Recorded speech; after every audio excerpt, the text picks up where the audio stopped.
Hey guys, it's Tiffany Harlick with Hacienda Harlick Honey, and I'm a beekeeper in far west Texas. Maybe not so far west for some of you. I'm in Abilene, Texas, and I get asked a lot about my little wax seal. So it's actually not wax, it's glue. And so I just wanted to show you how I do it. You can buy these little mini glue guns. You can get colored glue sticks. I get one that's kind of this leather color. And then I had this particular design made, which I'll tell you about in a second, but I wanted to stamp this on kind of as a seal of approval from the beekeeper that this product is complete. And it looks like that when it's done, right? So what I have on, this is a small jar. I have small, medium, and large. I choose glass jars because I think they're easier to reheat in warm water if you get some crystallization going on. So I prefer glass jars over plastic jars based on my area. Crystallization is based on the glucose ratio and the glucose content, which varies, right, from harvest to harvest. So just keep that in mind. You might be fine in squeezy bottles. I use nice glass jars because I don't want any crystallization to bother like the client, the end consumer, and I want them to be able to put this in warm water if they need to, right? Don't want to put plastic bottles in warm water, right? That's no. So far, right, we're looking good. I've got labels here. I've got a label on top. I put a nice ribbon on top, and then I put my seal down here at the bottom to kind of say, hey, this jar hasn't been opened yet. And so what I do is I put just a little glop of the glue on here. You can see it's hot. It's okay if it runs away from you. Your stamp's going to catch it. I've got it resting on a paper plate, and then I just stamp right on there like that. It'll stay like that until you pull it off. So you can pull it off too soon, and if you do, it'll rip, right? You can just peel it off and start over again.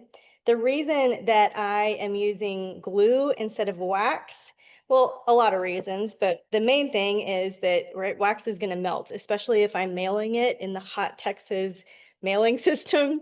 I don't want beeswax to melt in somebody's mailbox or through the UPS or post office. And so that's one main reason. Another reason is I really want to use my wax, right? I want to reuse the wax that I get from the honey harvest, either by rolling it on my frames or pouring it into 1 ounce bars and being able to use it for my lip balms and like salves or whatever else I'm working with. So first it should be for the bees. Leftover can be for body products. And then the third reason is going to be that I just don't want it to melt. So here, look, this is a good example of a mistake so you can see. So this, let me see if I can do it this way. Peeled off the jar. So I'm just going to peel it off like that. And now it's loose like this, not what I wanted, right? So that happens from time to time. I'm just going to put a dot of glue here and seal it again. So this is a good, it's always good to see kind of what not to do as well and learn from your mistakes. So I played with this, like, do you do 1 or 2 dots? Do you do just a little bit? I played with it on paper before I started putting it on jars. And there you go. So all set. I got some on my thumb. Not too bad. So I'll do one more with you guys. Just have your string ready to go. Put a little dot of glue maybe down first so that it glues the string down underneath. And then I'll do a glop on top. Just got to be like a sexier word than glop. Use my little stamp and put it on. So while that's cooling, I'll tell you about the stamp. It is two figures. My grandmother, my dad's mother, was a prolific oil painter. And she used to paint landscapes. She used to paint people. She used to paint. I love some of her Western pieces that I have.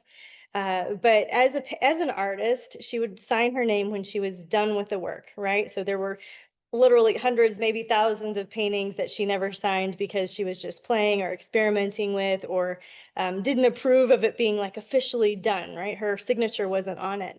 Well, she lived in Comanche, Texas. My grandparents had a general store, Harlick's General Store, which my great granddad started, which is a sweet story. And so my honey is kind of an homage to the Harlick's General Stores. There were five throughout Central Texas, and yeah, we don't have them any Harlick's General Stores anymore, but we do have some cool honey. Everybody in that side of my family is really creative, interesting, actors, musicians, ceramic artists. I have a cousin that slices wood in half and makes prints with those. I have another one that is a brilliant watercolorist. I have another one who is a very talented cheesemonger. And so there's this really fun kind of aesthetic that the family brings. They pull in different, I guess, elements of their hidden talents, right? And so for me, it's making honey. And so my seal of approval is this little stamp. So back to my grandmother's story. I have fingerprints on it now that I've messed with it. Back to my grandmother's story. She had a friend who went to Japan, and uh, during that trip, the friend purchased what is called a chop. So a family chop. And so the chop has the two letters on here, the top one and the bottom one. And the top one kind of looks like a bee. Do you see it? Kind of looks like a little bee house.